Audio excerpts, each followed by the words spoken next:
예, 안녕하세요. 서울역사편찬원의 원장으로 있는 이상배입니다. 이제 코로나19 때문에 이렇게 비대면 강의로 여러분을 만나게 됐습니다. 오늘 제가 여러분들과 알아볼 내용은 한양 천도와 한성부의 역할이라고 하는 주제로 강의를 진행하고자 합니다. 한양으로 천도를 하는 것은 고려 말 조선 초 새로 수도를 한양으로 정하면서 이성계를 중심으로 한 신진 그 개혁 세력들, 조선을 건국한 주체 세력들이 수도를 개경해서 한양으로 옮겨왔고, 그리고 그 옮겨오는 과정의 이야기, 그 다음에 또 하나는 그 옮겨온 다음에 한양이라고 하는 곳이 어떻게 형성이 돼 가고 있고, 또 그 한양을 담당하는 이른바 공식 지명은 한성부가 되겠는데요.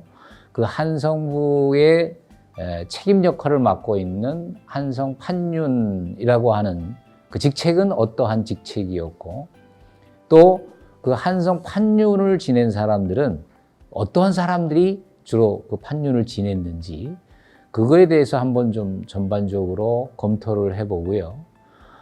그 다음에는 이 한성부가 오늘날로 얘기하면 서울특별시입니다.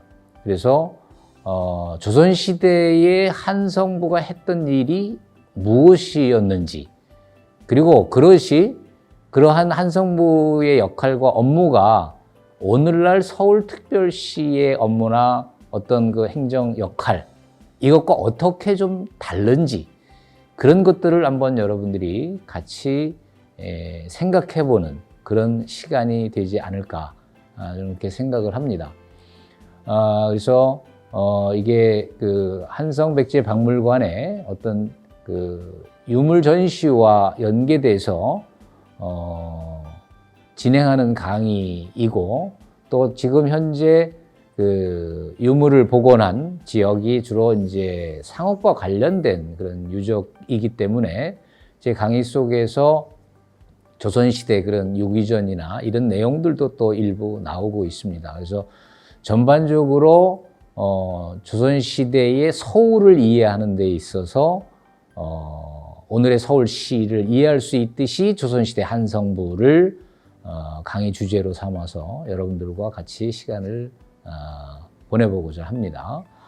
자, 우선 그 한양 천도와 한성부의 역할에서 조선시대 초반으로 넘어가기 전에 고려 말의 상황이 도대체 어떻게 진행이 됐었는지, 그 여건, 그것이 조선이라고 하는 나라를 왜 세워야만 했는지, 그것에 대해서 좀 한번 간략하게 살펴보겠습니다. 우선 이 서울이라고 하는 곳은 백제 때는 한성이었고 한성 백제기의 수도였습니다. 그러다가 신라 때는 한산주가 됐었고요. 그 다음에 고려시대에 와서는 양주군이죠. 그랬다가 고려 숙종 때 이후부터 남경이라는 이름이 쓰여지기 시작했고요. 그 다음에 1308년에 보듯이 한양부라고 하는 이름으로 바뀌게 됩니다. 여러분들이 한양 간다 할 때의 그 한양이 여기서부터 유래가 되기 시작했죠. 여러분들도 알다시피 고려 말은 원나라의 간섭을 좀 받았던 시기입니다. 우리가 고려라는 나라가 대략 한 475년이라고 하는 그 기간 동안 유지가 되는데, 대략 합해 한 200년, 250년 정도는 귀족 사회가 되고 평화로운 시대가 되죠. 그러다가 무신난이 일어나면서 무신 정권이 탄생해서 무신 정권이 약 한 100년이라고 하는 시간이 흘러갑니다. 그리고 무신 정권이 끝나는 시점에 원나라가 침입을 하기 시작하죠. 그래서 원나라의 간섭을 받은 게 또 한 100여 년이 됩니다. 그래서 우리가 표현상은 간섭기라고 표현을 했지만, 이거저거 여러 가지 정치적 분야뿐만 아니라 모든 분야에 있어서 원나라에서 감나라 배나라 할 그 정도로 많이 간섭을 했는데, 그런 것에서부터 벗어나서 고려의 어떤 그 자주적인 그런 정치를 추진하고자 했던 사람이 고려 말에 등장한 공민왕입니다. 그래서 이 공민왕이 상당히 많은 개혁 정치를 추진하죠. 이 공민왕의 개혁 정치를 추진하면서 고려 사회도 서서히 변화가 싹 트기 시작합니다.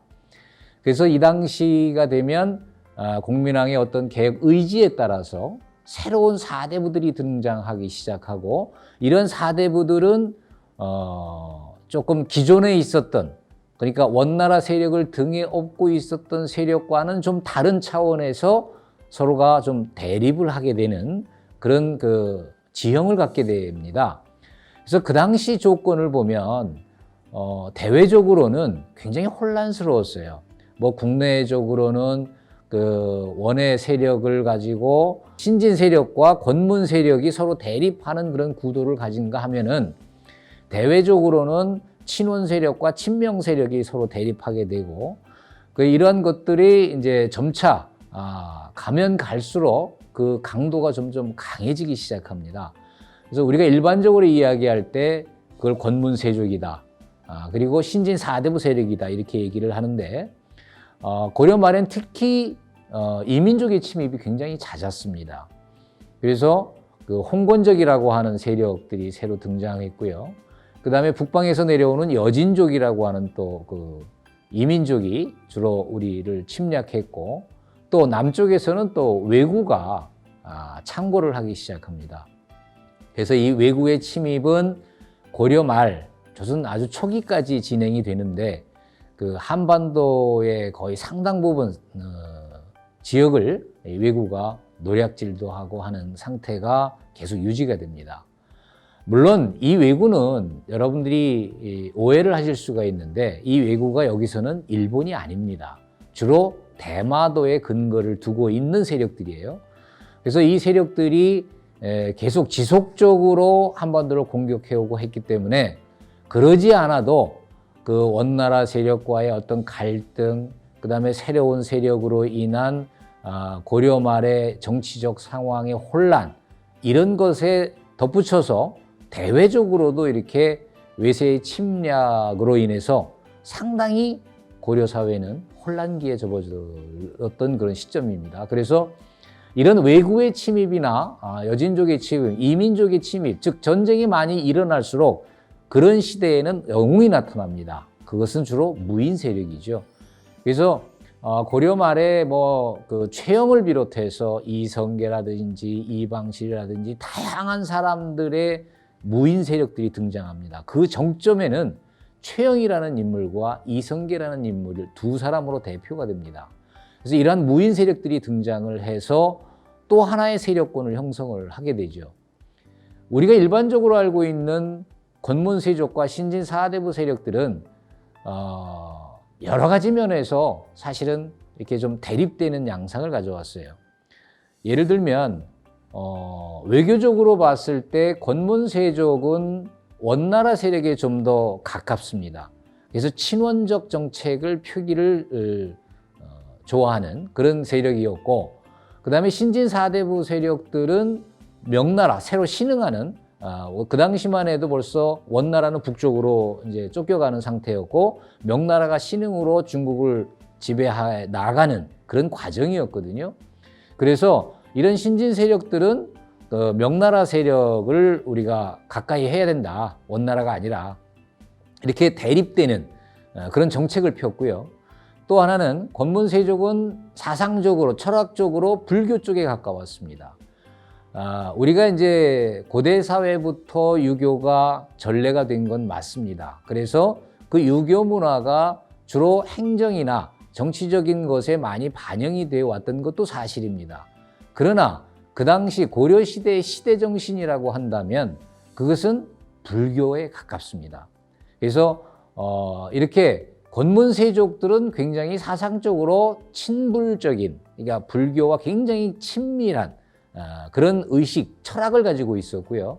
신진사대부들은 이런 불교의 사상으로는 인간, 즉 세상을 편리하게 할 수 없다, 그러니까 세상을 이롭게 할 수 없다라고 하는 그런 것을 깨닫기 시작하면서 성리학적 사유를 하기 시작합니다. 생각을 한다라는 거죠.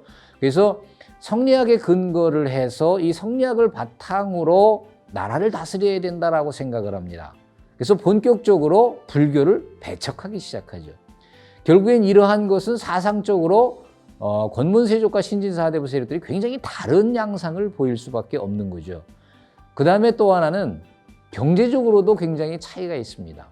당시 권문세족이라고 한다면 이른바 훈구 세력에 해당이 되죠.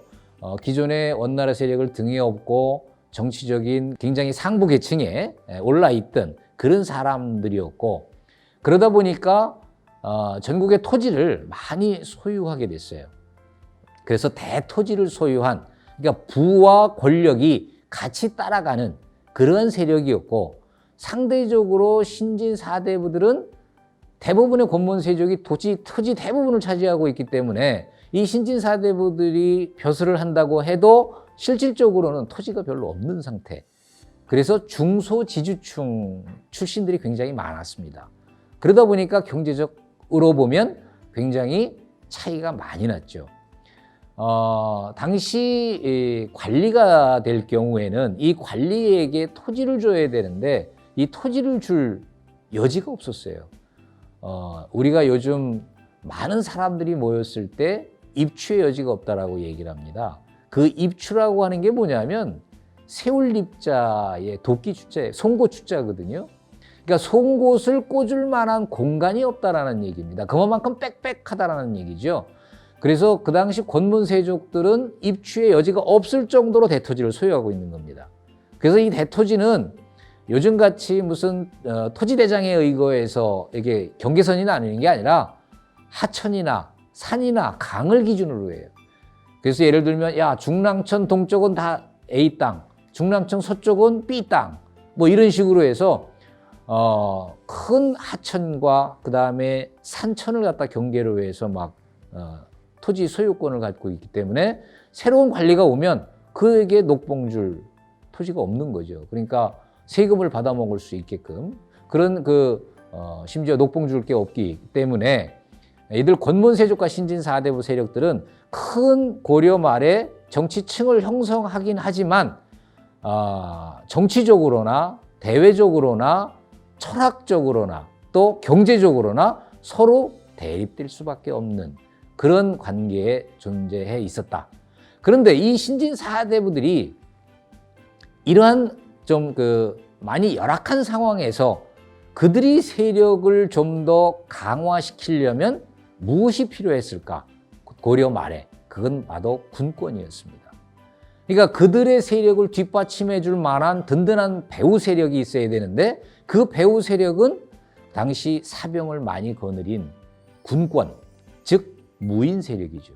그래서 그들은 무인 세력과 가까워져야만 나름대로 신진사대부들이 권력을 좀 더 키워나갈 수 있는, 좀 더 새로운 사회를 만들어갈 수 있는 터전을 마련하는 길이라고 생각을 했어요.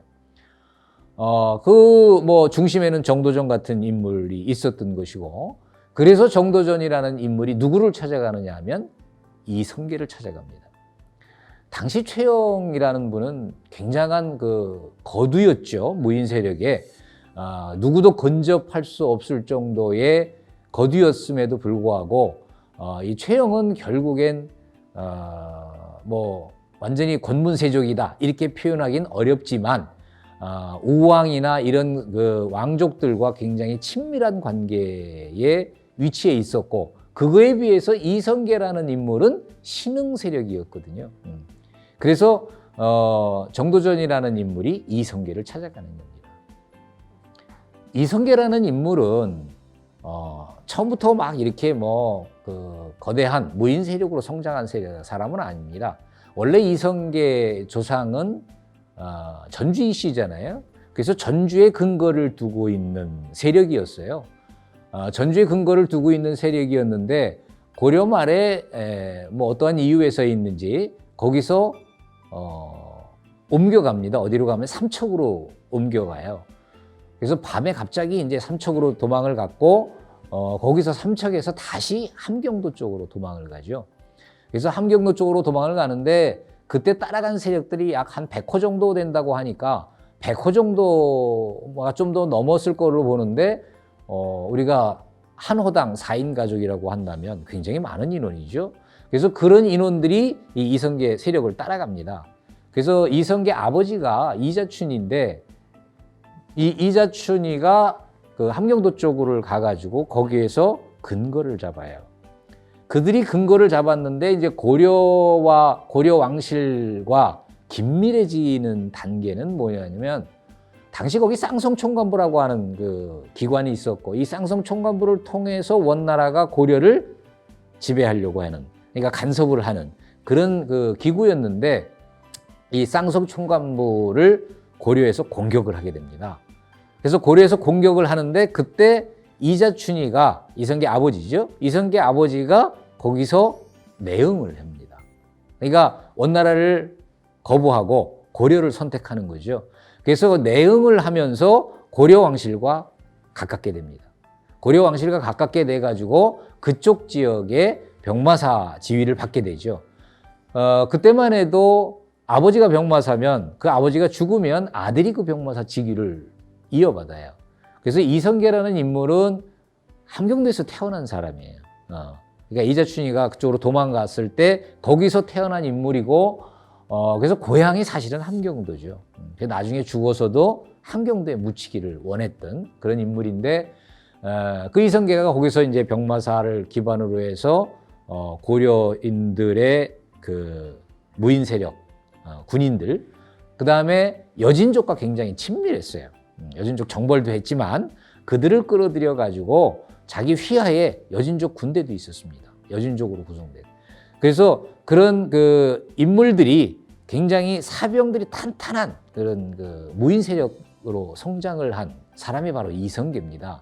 그래서 정도전이가 이성계를 찾아가서 그의 뜻이 어디에 있는가를 먼저 한번 이렇게 찔러보죠. 쉽게 얘기해서. 그래서 그 사람이 과연 최영과 같은 사고를 가지고 있는지 아니면 뭔가 개혁을 하려고 하는 그러한 사고를 가지고 있는지 이걸 한번 의도를 타진해 보게 됩니다. 그래서 이제 신진사대부 세력들과 이성계가 가까워지게 되는 것이고 고려 말이 되면 이렇게 혼란한 상황 속에서 공민왕 이후에 우왕, 창왕이 등장하면서 수도 이전에 대한 논의가 고려 말에 나오기 시작합니다. 제일 먼저 수도 이전을 논의한 사람들은 요즘 얘기로 하면 지관들, 그러니까 천문 그 학자들이죠. 그래서 그런 사람들을 중심으로 해서 술관이라고 얘기를 하는데 그런 술관들이 고려의 땅은 이미 지덕이 다 했으니 새로운 땅이 필요하다. 그래서 새로운 땅에서 새로운 도읍을 선정해서 그 도읍을 기반으로 해서 새로운 국가 내지는 고려를 좀 더 새롭게 변모해 나가야 된다라고 하는 걸 주장을 합니다. 그 제일 먼저 이제 그 선두에 있었던 인물이 김위재라고 하는 사람이 상소를 올리게 되는데요. 그 이후에 여기 보듯이 1357년, 그 다음에 1382년, 1390년 이렇게 세 번에 걸쳐서 한양 천도를 논의합니다. 그래서 한 번은 우왕 때는 실제로 여기에 천도를 했다가 다시 옮겨가기도 하죠. 그리고 공영왕 때도 마찬가지로 왔다가 옮겨가기도 합니다. 그래서 이렇게 계속 지속적으로 고려의 수도인 개경은 이제 더 이상 수도로서의 역할을 하기 어렵다라고 하는 어떤 여론이 형성되게 되는 거죠. 그래서 1388년에는 북한산성 안에 보면 이제 북한산성이 북한산을 위주로 해가지고 이렇게 산성이 쌓이는데 그 안에 중성을 또 만들게 됩니다. 그 중흥산성이죠. 그래서 이거를 중수해가지고 거기에 어떤 그 방어 전략을 꾸미는데 이게 바로 위화도 회군에서부터 일어나는 일입니다. 그래서 다음번에는 자 위화도 회군을 한번 볼 건데요. 이성계가 우왕 때 그 최영이라고 하는 인물과 우왕을 중심으로 해서 요동을 정벌하려고 하는 계획을 세웁니다. 이 요동을 정벌하려고 하는 거는 뭐 그 갑자기 나온 게 아니라 그 명나라가 이제 그 원나라 세력들을 위로 축출을 하고 북쪽으로 축출을 하고 명나라가 성장을 하면서 기존에 원나라가 두었던 쌍성총관부 자리, 그 쌍성총관부 자리에다가 명나라가 천령위를 설치하겠다라고 얘기를 해요. 그래서 고려 입장에서 보면 공민왕 때 힘들여서 거기 쌍성총관부를 공격해갖고 확보를 했는데 그 자리에 원나라에서 다시 명나라가 바뀌었다고 해서 명나라가 거기다가 천령위를 설치해서 지속적으로 고려를 간섭하려고 한다고 한다면 고려 입장에서는 상당히 곤혹스럽게 되죠. 그리고 그동안에 취해왔던 개혁정책이라고 하는 것도 의미가 없어질 우려가 있고요. 그래서 이거를 고려에서는 받아들이기 힘들었습니다. 그래서 이때 최영이라고 하는 인물이 이거는 안 되겠다. 그래서 이쪽 지역을 우리가 정벌을 해서라도 천령위를 정벌을 해서라도 요동을 갖다가 우리가 이 기회에 확보를 해야 되겠다라는 의견을 제시합니다. 그리고 그 의견에 이제 우왕을 설득을 해가지고 요동 정벌을 단행하게 되는 거죠. 그런데 이 요동 정벌을 단행할 때 당시 이성계도 뭐 어쨌거나 무인 세력 중에서는 무시할 수 없는 그런 존재가 됐었는데 이성계는 이걸 반대합니다. 그래서 그 유명한 이성계의 4가지 불가론이 있어요. 왜 요동을 정벌하면 안 되는지에 대한 4가지 불가론. 첫 번째가 이건 이제 태조실록에 기록이 되어 있습니다. 첫 번째가 이소역대 불가라는 겁니다. 이소역대 불가라는 것은 작은 나라가 강대국을 대상으로 해서 전쟁을 일으키는 것은 계란으로 바위치기다. 그러니까 이거는 군사력에서 이게 서로 사실은 대등한 그런 관계가 아니기 때문에 군사 전략상 굉장히 힘든 전쟁이다. 그러니까 이런 전쟁은 패하기 쉽다라는 논리를 세웠던 것이고요. 두 번째는 하월 발병이 불가라. 여름에 그 병력을 동원해 가지고 전쟁을 치른다면 그러면 이 병력을 동원하면 뭐 1, 2만 동원하는 게 아닐 텐데 수만 명을 동원했을 때 그 젊은 사람들을 동원하면 이 여름이라고 하는 계절은 농사철입니다. 그러니까 농사를 많이 짓고 수확도 준비를 해야 되고 하는 그 시절인데 농사는 누가 짓냐는 거죠. 그러니까 농사를 안 짓게 되면 뭐가 부족해요? 군량미가 부족하게 되죠. 그래서 이런 군량미를 미리미리 전쟁을 대비해서 쌓아놨다면 모르지만 그렇지도 않은 판국에 이렇게 한여름에 동원을 해가지고 그 군량미도 없이 간다라고 하는 거는 좀 불가하다. 그래서 하더라도 한 4, 5개월 늦췄다가 하는 게 더 합리적이다. 이런 논리. 그 다음에 세 번째로는 거국 원정이면 외승이 기여하니 불가라라는 논리는 이게 무슨 얘기냐? 거국, 나라를 들어서 원정, 멀리 정보를 떠나면 외가, 승, 일어난다는 얘기죠. 여기서 외는 왜구를 얘기합니다. 왜구가 일어나는데 기허, 그 틈을 타서 일어난다. 쉽게 얘기해서 많은 군사력을 동원해가지고 북쪽으로 요동을 정벌했을 때 이 대마도를 근거를 한 이 왜구가 이때다 싶어서 한반도로 공격해온다면 우리는 후방이 불안할 것이다. 그럼 후방이 불안한 상태에서 모든 병력을 동원해가지고 요동을 정벌한다는 것은 군사전략상 맞지 않다. 이것이 하나의 또 불가론이고 그 다음에 마지막으로는 뭐냐면 시방서우인이 지금 시절이 바야흐로 더운 계절이고 비가 많이 내리는 계절이다. 그리고 국로가 교회하다. 이게 뭐냐면 국로라는 것은 화살을 얘기합니다. 화살궁자죠. 이게 화살을 보면 화살이 이렇게 돼 있고 이 시위가 있습니다. 화살 시위가. 근데 화살 시위와 이 화살대를 연결하는 부위가 있어요. 이걸 연결하는 부위가 뭐로 돼 있냐면 악교로 접착돼 있습니다. 근데 이 악교가 접착돼 있는 이 악교가 날이 더우면 이 악교가 조금 뭐라 그럴까? 풀린다고 그럴까? 그런 현상이 발생을 해요. 그럴 경우에 활 시위가 늘렸을 때 이 활 시위가 탄탄하지가 않겠죠. 그러니까 탄력이 덜 하겠다는 거죠. 그래서 탄력이 덜하면은 말 그대로 활의 유효 사거리, 기존에 500m를 날아갔다면 이게 악유가 느슨해져 가지고 활 시위가 팽팽하지 않으면 그만큼 못 날아간다라는 얘기예요. 그래서 국노가 교회한다. 그래서 그 화살의 악유가 풀어진다라는 얘기고, 그 다음에 대군이 질병이다.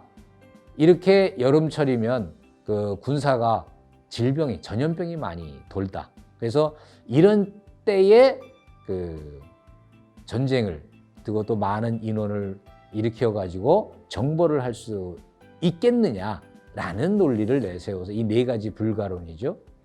그래서 이 네 가지 불가론이 태조실록에 기록이 되어 있습니다. 근데 우리가 역으로 보면 실록에 기록되어 있다고 해서 그것이 다 정당한 거는 아니죠. 예를 든다면 만일에 이런 논리라고 한다면, 이성계의 이 네 가지 논리가 다 맞다 그런다고 한다면 지금도 전쟁은 그럼 어떻게 해야 돼요? 약소국가는 죽었다 깨나도 강대국을 침입할 수 없는 것이고, 그 다음에 전쟁을 하려면 야 여름하고 한겨울은 추니까 한여름은 더워서 안 되고 여름 한겨울은 추워서 안 되니까 이때는 피해야 되고, 그럼 봄하고 가을에만 해야 되나? 그 다음에 날이 덥고 뭐 이런 거, 그러면 전쟁을 하는데 날이 더울 수도 있고 추울 수도 있는 거죠. 그런 걸 다 피해가면서 전쟁을 할 수가 있을까? 그 다음에 거국 원정이면 외승이 기여한다. 그럼 최영이라고 하는 사람이 당시에 요동정벌을 단행했는데, 그럼 최영은 그 전쟁터에서 뼈가 굵은 최영은 과연 후방에 대한 그런 보완이 없이 이걸 단행했을까? 그것도 또 의문이죠. 그러니까 우리가 실록에는 이렇게 기록이 되어 있지만, 물론 이것은 위화도 회군이라고 하는 것을 정당화하기 위한 하나의 주장이겠죠. 그런 걸로 이제 태조실록에 기록은 되어 있는데, 우리가 이제 역으로 봤을 때 그런 반론도 제시할 수 있다라는 얘기입니다. 그래서 당시에 뭐 우왕이 계속 최영희가 주장을 하니까 처음엔 우왕도 이성계의 말을 들으니까 그럴듯하다. 그리고 최영한테 얘기를 하죠. 이성계 말을 들으니까 그럴듯한데 어떻게 했으면 좋겠냐. 그러니까 최영 장군이 따로 얘기합시다 그래 놓고는 나중에 따로 우왕을 만나서 그런 얘기는 좀 듣지 마라. 그 사람 얘기는 듣지 말고 내 얘기만 들어라. 이런 주문도 합니다. 그래서 결국엔 요동정벌을 단행하는데 총 책임자가 누구냐면 최영 장군이에요. 그래서 팔도 도통사가 최영이 되고, 그 다음에 좌군 도통사가 조민수 장군이 되고, 우도 도통사가 이성계죠. 서열로 봤을 때 당시 이성계는 3위입니다. 총 책임자 이성계고, 그 다음에 그 도통사가 없을 때, 팔도 도통사가 없을 때는 좌도, 우도가 있을 경우는 좌도가 상위예요. 그래서 조민수가 2위고, 그 다음에 이성계가 세 번째인데, 실제로 요동정벌에 5만 출병이 돼가지고 단행을 하는데, 당시 이걸 이끌고 간 사람은 조민수와 이성계입니다. 그러니까 최영 장군이 끌고 가질 않아요. 최영 장군은 수도 개경에 남아있어요. 그럼 총사령관은 실제로 가지도 않고 뒤에 남아있고, 좌군 도통사와 우군 도통사만 둘이 해갖고 결국엔 전쟁을 벌이러 가는 겁니다. 그러면 당시 최영은 그럼 왜 못 갔느냐? 우왕이 못 가게 잡아요. 우왕은 당시로서 공민왕도 어떻게 죽었는지 정확하게 잘 모르는 상황이었고, 또 우왕 자체도 왕의 적통이다 아니다 늘 불안한 상황이었고, 자기가 언제 어느 때 자객에 의해서 어떻게 당할지 모르는 불안한 그러한 위치에 있었기 때문에 최영이라고 하는 사람이 없으면 자기를 누군가가 죽일 것이다. 그러니까 늘 불안하죠. 그래서 최영을 못 가게 잡아요. 심지어 최영이 가면 자기도 따라가겠다고 그러죠. 그 정도로. 그래서 최영이 할 수 없이 개경에 남습니다. 그런데 이제 요동정벌을 해서 가다가 결국엔 압록강의 유하도에서 회군을 단행해 갖고 돌아오는 거죠. 이렇게 돌아와 가지고 결국에는 이성계가 군권을 바탕으로 해서 정치권도 장악하고, 정치와 군사를 장악한 다음에는 토지개혁에 의해서 경제권을 장악합니다. 그래서 정치, 경제, 그 다음에 그 군사를 모든 걸 장악한 다음에 새로운 국가를 만드는 기초를 만드는 거죠. 그래서 그 당시에 가장 대표적인 조선 건국의 반대론자였던, 이렇게 보면 정몽주라는 인물이 아주 우리가 상징적이죠. 그래서 정몽주가 이방원에 의해서 피살된 곳이 바로 이 개경의 선주교라는 다리입니다. 이 선주교는 지금도 그대로 남아 있습니다. 다만 그 정몽주가 흘린 피자국은 아직도 남아 있지 않겠죠. 지금은. 그래서 이 다리만이 그 당시의 역사적 사실을 기억하고 있죠. 그리고 이제 또 이제 그 당시에 풍수지리를 이야기하면서 김희재가 상소한, 고려사에 상소한 이게 문건인데, 여기에 보면 왜 그 남경이라고 하는 걸 수도를 남경으로 천도를 하려고 했는지가 기록이 되어 있습니다. 그래서 여기에 보면 김희재가 숙종 원년에 위위승 동정이라고 하는 벼슬이 됐는데요. 신라 말에 이웃승 도선이라고 하는 승려가 있어서 당나라에 들어가서 그 학문을 배웠다. 근데 뭘 배웠느냐? 지리를 다루는 법을 배워가지고 돌아와서 환작 비기를 썼어요. 이 비기가 뭐냐면 도선비기라고 하는 책입니다. 그래서 그 도선비기라고 하는 책에 보면 여기에 보면 도선기에 이르기를 고려의 땅은 요 삼경이 있는데, 그 송악은 위 중경이고, 그래서 목명량은 송악이라고 하면 중경이고, 지금 목명량은 이제 지금의 여기 그 서울을 얘기합니다. 목멱산을 얘기합니다. 목명량은 남경이 되고 평양은 서경이다. 그래서 여기에 보면 이제 1년에 중경과 남경과 서경을 돌아가면서 왕이 머물러야 된다라고 하는 그런 논리를 내세웁니다. 그래서 11월, 12월, 정월, 2월에는 왕 중경에 가고, 그 다음에 3, 4, 5, 6월에는 남경으로 가서 왕이 머무르고, 그 다음에 7, 8, 9, 10월에는 서경에서 왕이 머무르면 36개국이 주변에 36개국이 조천이다, 조공을 한다라는 얘기예요. 그 정도로 나라가 번성한다. 그러니까 남경에다가 새로 왕도를 세우고 그리로 천도를 해야 된다라는 그런 이제 논리를 내세우는 거죠. 그래서 이제 조선이 건국된 다음에 본격적으로 천도를 논의합니다. 그래서 천도를 논의해서 천도 후보지가 많이 나와요. 지금 서울주의죠, 대부분이. 그래서 한양을 필두로 해서 계룡산 아래 지금의 세종시가 가서 설립되어 있는, 그 다음에 무악 쪽, 지금의 그 무악산 넘어서 오는 이쪽이죠. 그 다음에 불일사, 그 다음에 선점. 요 불일사는 이제 개경 동쪽에 있는 사찰이고요. 그 다음에 선점은 그 임진강 상류에 있는 지점입니다. 임진강 상류에 있는 선고개라고 하는 그 지역이고, 그 다음에 개경에 그대로 두자. 그 다음에 이제 또 뭐 광실원 이라고 하는 경기도에 있는 적성 쪽이죠. 파주 적성. 그 다음에 지금의 이제 노원 쪽 그쪽을 갖다가 그 수도로 도읍지 중심으로 해야 된다. 그 다음에 도라산이면 지금 개경 동남쪽으로 도라산역이라고 하는 우리가 철도역이 있죠. 그 일대 거기를 수도로 해야 된다. 뭐 이런 천도 후보지들이 굉장히 많이 나와요. 그래서 이 중에서 제일 먼저 계룡산 아래로 일단 정하죠. 그래서 계룡산 아래에 왕실을 막 짓다가 중간에 스톱하고 다시 새로운 후보지를 또 조사를 하게 됩니다. 그래서 조사를 하다가 이제 이 한양으로 결정이 나서 한양으로 천도를 하게 되는 거죠. 그게 이제 나중에 1394년에 천도를 하게 됩니다.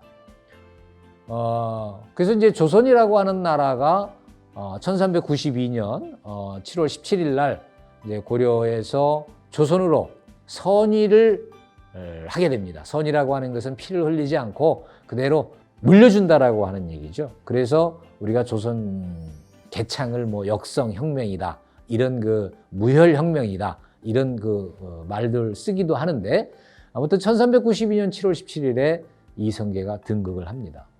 그리고 등극을 하고 나서 아까 얘기했듯이 이렇게 천도 논의가 본격적으로 나와가지고 풍수지리를 명분으로 해서 새로운 정치 세력을 구축해야 되고 그런 새로운 정치 세력은 새로운 도읍지에서 구축을 하기를 원했던 것이죠. 그래서 한양이 수도로 선정이 되게 됩니다. 그리고 한양이 수도로 된 다음에 1394년 8월 24일 날 한양을 도읍지로 확정을 합니다. 그래서 한양을 도읍지로 확정해서 막 이제 궁궐공사를 착공하고 종묘와 사직을 건립하고 한양 도성을 이제 건립하기 시작하죠. 그런데 1394년 10월 25일 날 천도를 단행을 해요. 천도를 단행해서 28일 날 10월 28일 날 한양에 태조 이성계가 도착을 합니다. 자, 그런데 여기서 한 가지 여러분들이 주의 깊게 봐야 될 게요. 8월 24일에서 10월 25일까지 2달밖에 안 됩니다. 근데 2달이라고 하는 시간은 사실 굉장히 짧은 시간이에요.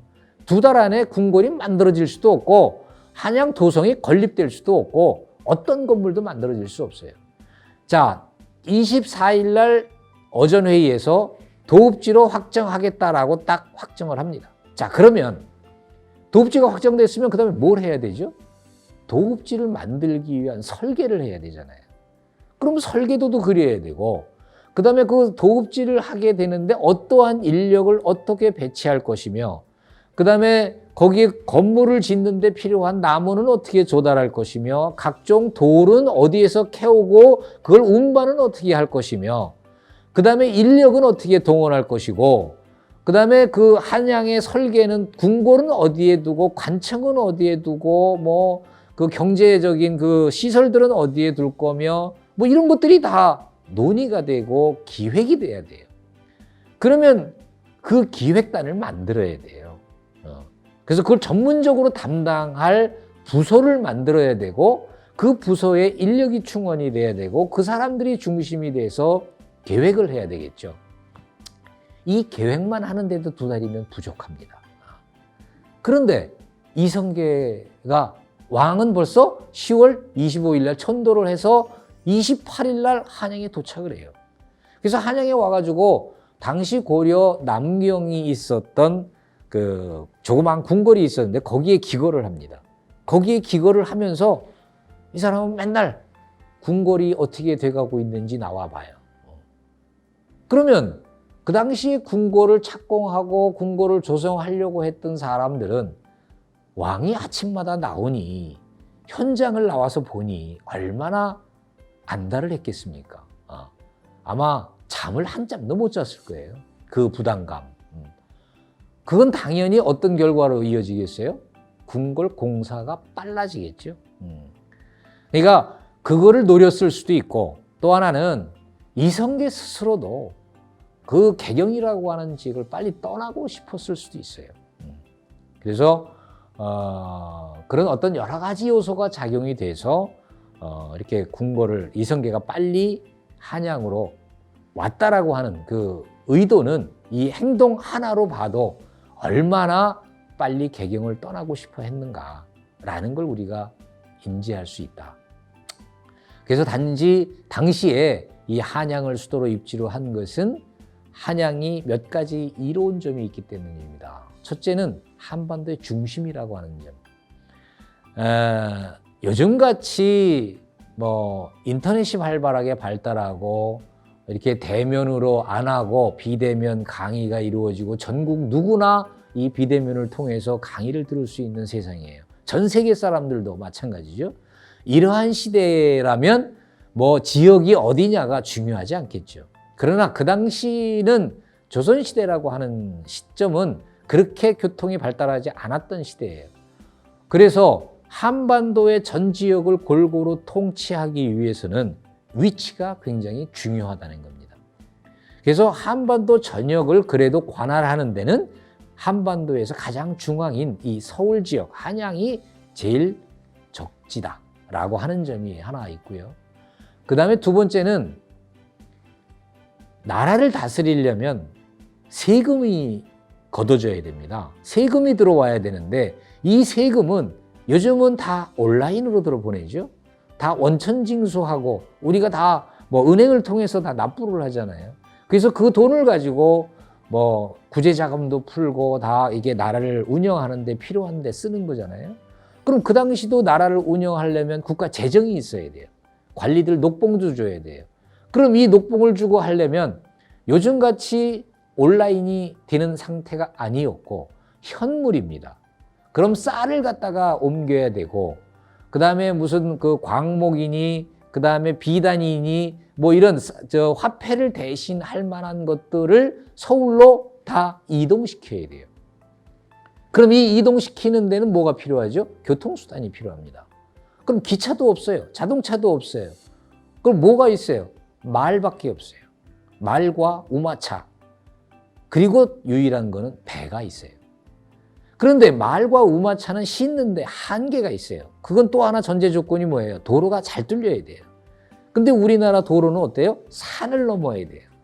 그럼 이 산을 넘어야 되고 그러면 이게 그 우마차나 이런 것들이 원활하게 달리기가 어려워요. 중국 대륙은 그냥 뻥 뚫으면 돼요. 그런데 우리는 그런 상황이 아니에요. 그래서 제일 전제 조건이 뭐냐? 수상교통이 발달해야 돼요. 그래서 그 수상교통이 발달하려면 조세가 전국에서 들어와서 가장 가까운 지역에서 그 조세가 부려져야 되고 그 부린 조세를 바탕으로 해서 궁궐로 그 조세가 충당이 돼야 되는 그런 교통 시스템이 만들어져야 된다는 얘기예요. 여기에 가장 적지가 바로 한강이라는 겁니다. 그래서 만일에 한강이 없었다라고 한다면 아마 여기 도읍지도 안 됐을 가능성이 높아요. 아무튼 그런 조건, 그리고 또 하나는 뭐 여기가 백제 수도였기도 했고 고려시대 남경이기도 했고 그러니까 수도로서의 과거 경험은 충분한 그 경험이 있었어요. 그리고 마지막으로는 군사적인 요새예요.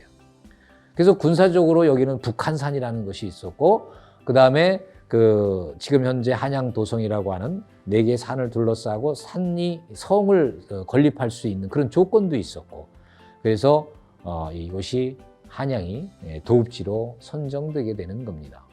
자, 우리가 이걸 이제 풍수지리 하는데 풍수지리로 간략하게 한번 보겠습니다. 풍수지리적으로 봤을 때 이것은 이제 풍수지리 개념도인데요. 풍수지리의 요 혈이라고 하는 곳에 무덤을 쌓으면 그 후손이 발복한다라는 것이고 이런데 도읍을 정하면 나라가 발전한다라는 거죠. 그걸 이른바 우리가 국도풍수라고 하는데 이 헐자리에는 물이 이렇게 감싸고 있어야 되고 또 산이 이렇게 둘러싸여 있어야 된다라고 하는 이런 어떤 그 형식을 만들어 놓은 개념도입니다. 이런 개념도를 봤을 때 서울이라고 하는 지역을 여기에 접목을 시켜보면 서울은 주산인 북악이 있고 그 다음에 우백호인 인왕산이 있고 낙산이 좌청령이 있고 그 다음에 남산이라고 하는 그것이 남주작이 있어요.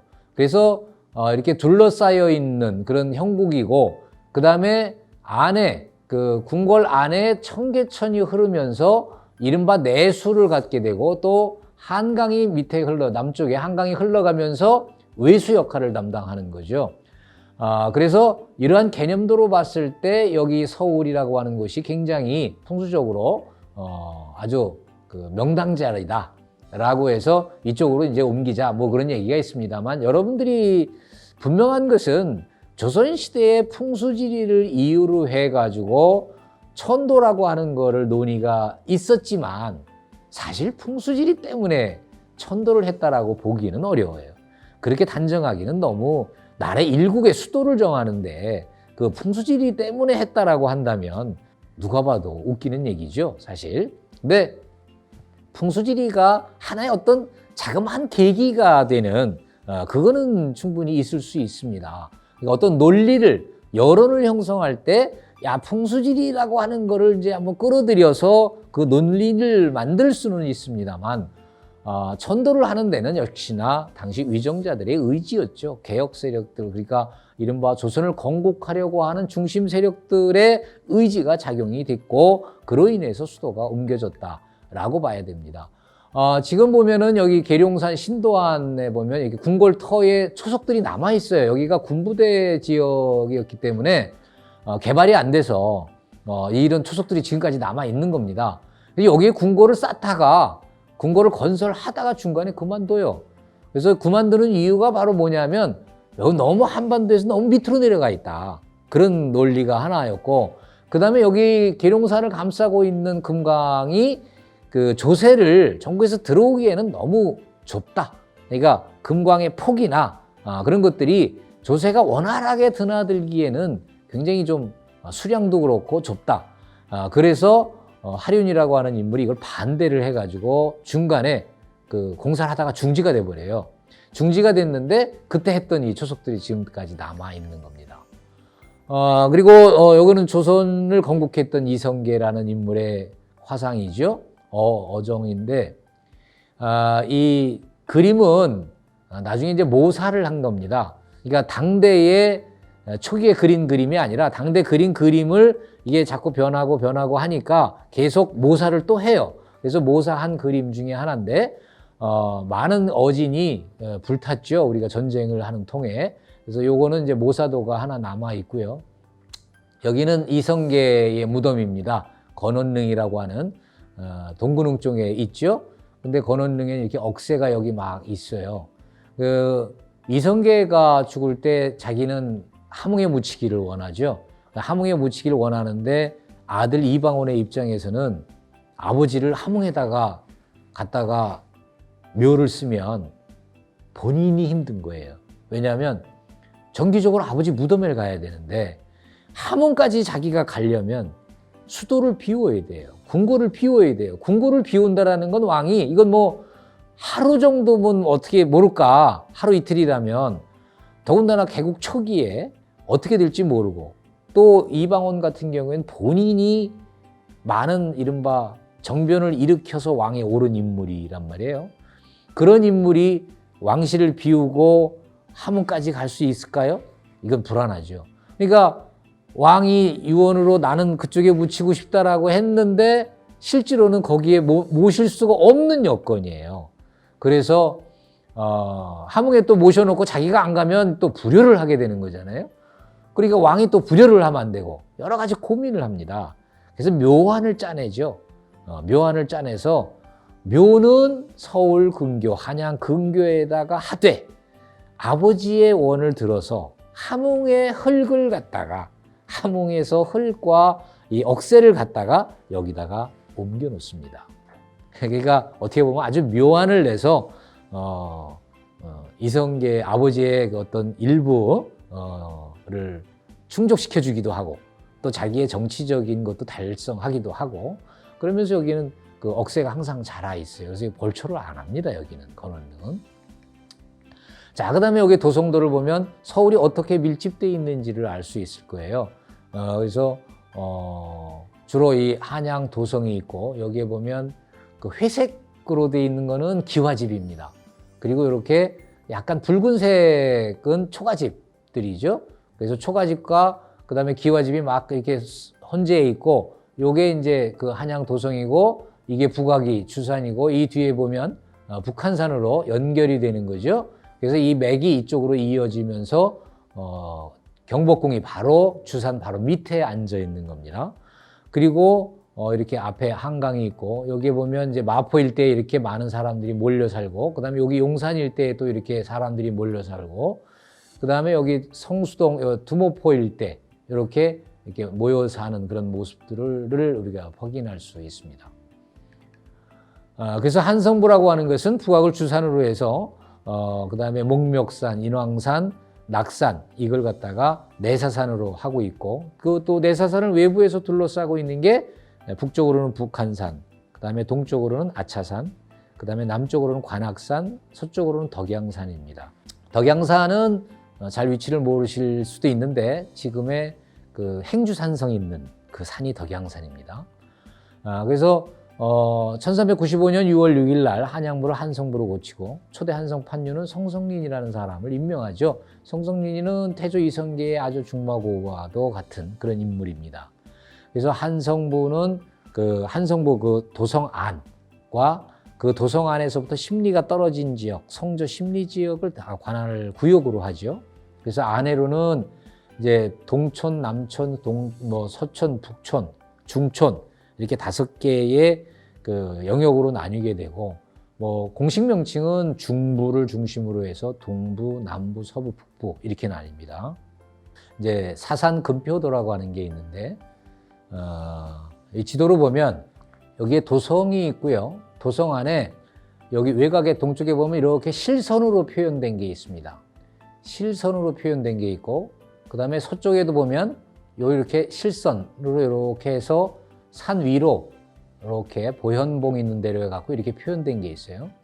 이거 무슨 얘기냐면 요 안쪽, 요 실선이 있는 안쪽에는 누구도 무덤을 쓸 수 없다. 무덤을 써서도 안 되고 또 소나무를 자기 마음대로 베어서도 안 된다.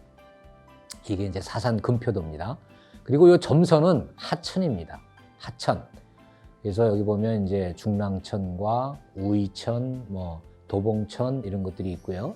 성북천이 이렇게 남아 있고요. 그 다음에 여기 보면 이제 만초천이 흐르고, 그 다음에 이제 홍제천 이런 것들이 흐르고, 불광천이 이렇게 흘러가는 그런 모습을 볼 수 있습니다. 그 다음에 이제 조선시대에 보면 이제 한성부가 어떻게 직제가 변하는지, 그걸 이제 이렇게 좀 복잡하긴 합니다만, 큰 틀에서 보면 크게 변하지는 않습니다. 다만, 인력이 조금씩 늘어났다 줄었다 하는 거예요. 전체적으로 보면 조선전기에는 판윤, 그 다음에 좌윤, 우윤이 있고요. 판윤은 이품입니다. 정이품. 그 다음에 좌윤과 우윤은 종이품이고 서윤의 종사품. 그 다음에 판관이 있고요. 판관은 종오품, 그 다음에 참군이 종칠품. 이렇게 해서 핵심 세력들이 총 9명이 있고, 그 다음에 이제 한성부 안에 쉬운 두 개의 방을 두는데 그 방에도 총 52명의 관령을 두죠. 그 다음에 5부에는 각각 주부, 참봉 이런 사람들을 두어가지고 15명을 이제 임명해서 행정을 보게 하는데, 조선 후기에는 이것이 약 90명으로 늘어나고 영조대에, 그 다음에 한때 85명이었다가 고종 때는 134명까지 늘어나게 됩니다. 그 다음에 가보개혁 1896년 가보개혁 이후에는 23명으로 또 좀 줄었다가 1905년 그 다음에 1909년에는 이렇게 33명 이렇게 직원 수가 계속 조금 변동을 하는 그런 모습을 볼 수 있습니다. 그래서 한성부 당시 청사는 이렇게 옛날의 모습인데, 여기에 보면 한자로 경조아문이라고 되어 있어요. 경조아문, 이 한성부를 얘기합니다. 경조가 한성부를 뜻하는 얘기입니다. 아문. 그리고 한성부 관원들이 이렇게 쭉 서서 사진이라고 하는 거를 한번 찍어보는 그런 모습을 여러분들이 볼 수 있습니다. 자, 그 당시 한성부의 어떤 직원들 급여를 보면요, 요즘하고 좀 비교를 해볼 필요가 있어요. 당시 한성 판윤의 급여가 월 166원이었습니다. 이게 1896년 당시예요. 1896년 당시에 166원이었는데 당시 쌀 13대 값이 8원이었어요. 그리고 쌀 7대가 4원이었고 쌀 5대가 3원이었습니다. 그러니까 쌀 5대가 3원이면 대략 한 요게 3원, 4원, 7대 약간씩 좀 차이가 있습니다. 그래서 정확하게 쌀값하고 이렇게 견주기는 어렵습니다만, 여기서 제가 이야기하고자 하는 거는 당시 한성 판윤의 월급이 166원이었고 당시 제일 마지막이었던 주사가 1인당 20원이에요. 20원. 그래서 5명이 있으면 1년 총 금액이 1,200원이 소요가 됩니다. 그래서 이 20원과 166원의 차이가 대략 조선시대 한성부 주사 판윤이 8.3배 차이가 나요. 그런데 지금 상태 어떤지 아세요? 현재 구급이 대략 한 1,600만 원 정도 연봉이, 그리고 서울시장이 지금 공식적으로 대략 1억 2,500만 원 연봉이 이렇게 됩니다. 그래서 대략 직원의 차이가 제일 아래와 제일 위가 7.5배 차이가 나요. 이거는 조선시대의 어떤 급여 시스템이 오늘날의 급여 시스템과 크게 차이가 안 난다는 것을 제가 보여드리려고 하는 그런 하나의 사례입니다. 그리고 그 당시 한성 판윤이라고 하는 지위는 어떤 지위였느냐? 정이품이에요. 정이품이면 당시 판서, 6조 판서, 2조 판서, 호조 판서 뭐 이렇게 6조 판서와 동급입니다. 그 위에는 물론 이제 영의정, 좌의정, 우의정 이런 그 분들이 계시고, 그래서 정의품으로 어전회의에 참석을 할 수 있어요. 지금도 국무회의에 서울시장이 참석할 수 있습니다. 그리고 그 한성판유는 한성부의 업무를 전체 총괄을 하죠. 그리고 이 한성부 판윤의 어떤 직책은, 명칭은 초창기는 판한성부사였습니다. 그러니까 한성부를 책임짓는 관리다. 그러니까 한성부의 판사다, 그런 의미입니다. 그것이 나중에 한성부의 판윤이다라고 이름이 바뀌었고, 그 다음에 한성부의 윤이다, 한성부윤 이렇게 바뀌었고, 그 다음에 경성부가 있을 때 일제시대에 경성부윤이 됐다가, 그 다음에 서울시장, 그 다음에 서울특별시장 이런 식으로 명칭이 변화되어 가는 겁니다. 그러면 이 한성부 내에서 이 한성판윤은 한성부 내에 사법권을 가지고 있고 치안 유지권도 가지고 있어요. 이것이 오늘날의 서울시장과 차이점입니다. 그 다음에 그 통치자인, 최고 통치자인 왕이 어가행렬을 갈 때, 예를 들면 온천행을 간다든지 아니면 왕릉을 갖다 순행한다든지 이렇게 해서 궁궐을 떠나서 행렬이 지나갈 때 이거를 책임지고 선두에서 지휘를 해야 되는 사람이 한성판윤이에요. 그러면 굉장히 중요한 직책이죠. 왜냐하면 임금의 안위와도 관련되는 그러한 그 직책이기 때문에 당시 한성판윤은 왕의 측근을 임명하는 게 일반적입니다. 그래서 이 한성판윤의 가장 큰 임무 중에 하나가 호적을 관리하는 거예요. 그러니까 전국의 인구 통계를 가지고 있는 게 한성판윤이에요. 인구 통계를 가지고 있어야만 거기에서 세금을 거둘 수 있고 거기에서 군역을 충당할 수가 있어요. 이게 인구가 통계가 나지 않으면 도대체 나라를 어떻게 다스려야 될지, 세금은 얼마나 거두려야 될지, 그 다음에 장정이 몇 명인지, 이 장정들이 군역에 우리나라가 그러면 군사로 동원할 수 있는 인력이 얼마인지 이런 게 통계가 안 나오죠. 그래서 전국의 호적을 갖다가, 지금도 인구 센서스를 합니다만 그 당시에 이 전국의 호적을 관리하는 3년마다 호적 조사를 합니다. 그래서 이 인구 현황을 조사하고 분석하고 하는 그 역할을 하는 사람이 총책임자가 한성판윤이에요. 이거는 중앙에만 아니라 한성부만이 아니라 전국의 호적을 관리합니다. 그래서 그런 면에서 굉장히 중요한 역할을 했다라는 거죠.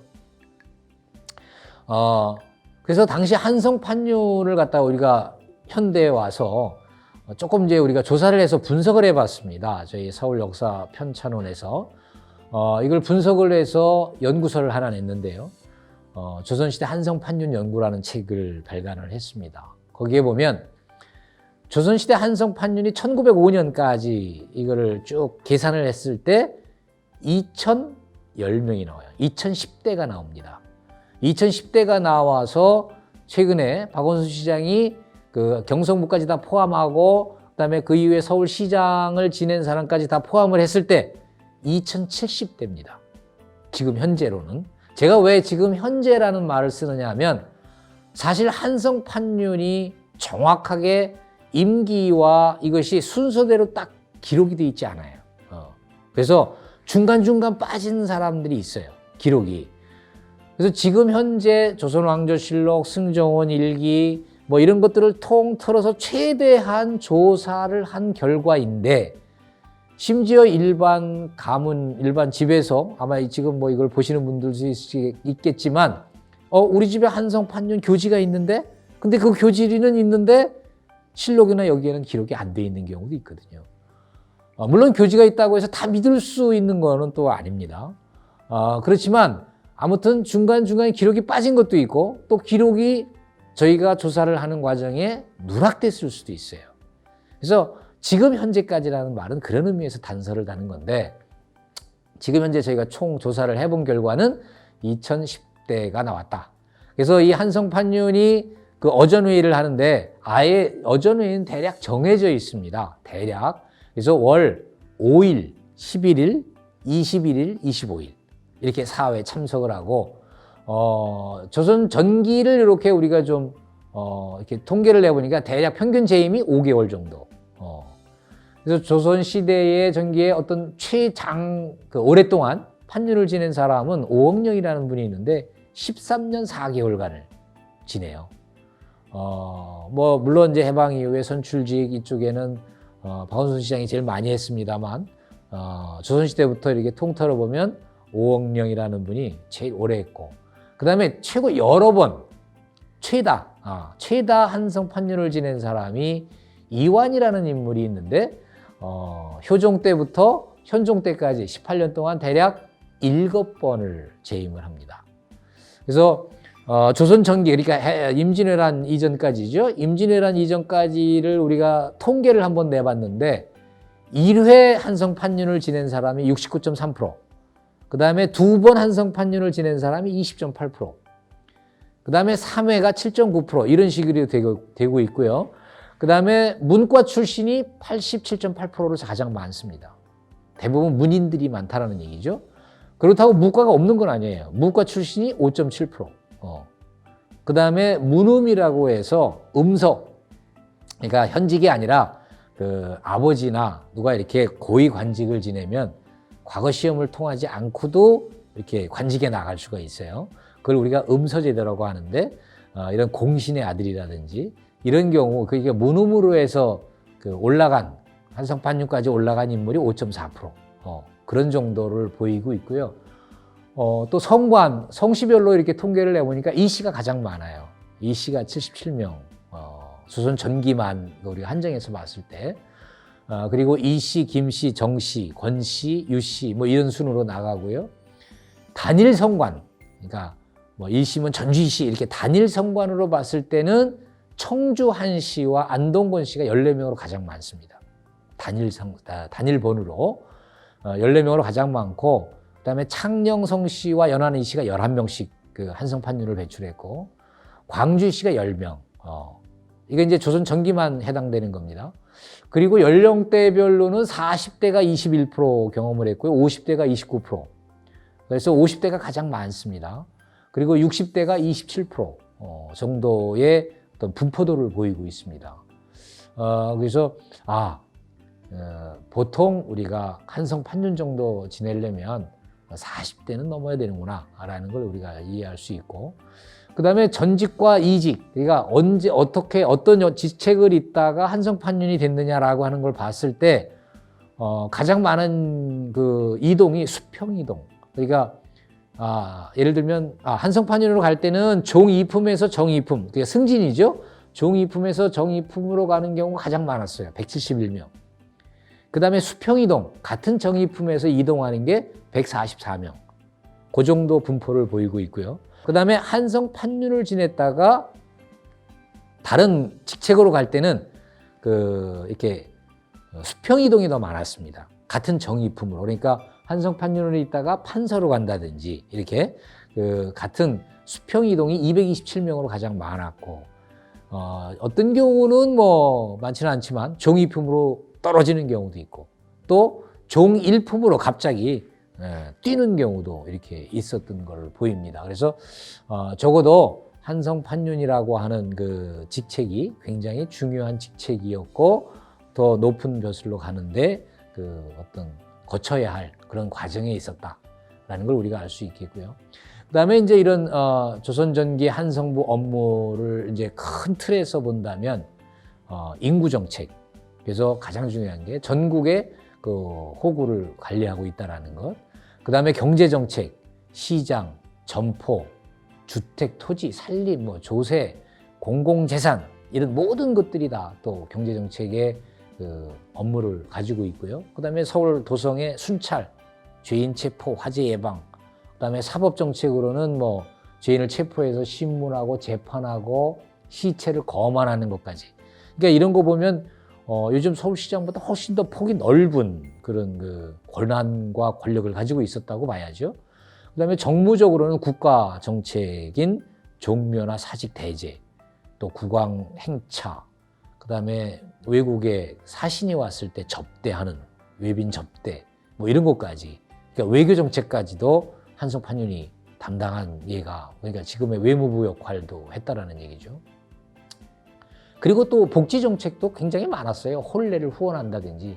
그다음에 효자 연료를 추천한다든지, 그다음에 뭐 한강을 관리하고 하천 관리, 산을 관리하고 이런 그 모든 전방위적으로 한성부의 업무가 널려 있었다라는 걸 알 수가 있습니다. 다음으로 이걸 좀 더 우리가 이제 그 부분적으로 한번 이렇게 그 검토를 해보면 세부적인 각 육방의 업무, 그 한성부 산하에 있는 이방, 호방, 예방, 형방, 공방 이렇게 육방의 업무를 한번 좀 더 자세하게 살펴보도록 하겠습니다.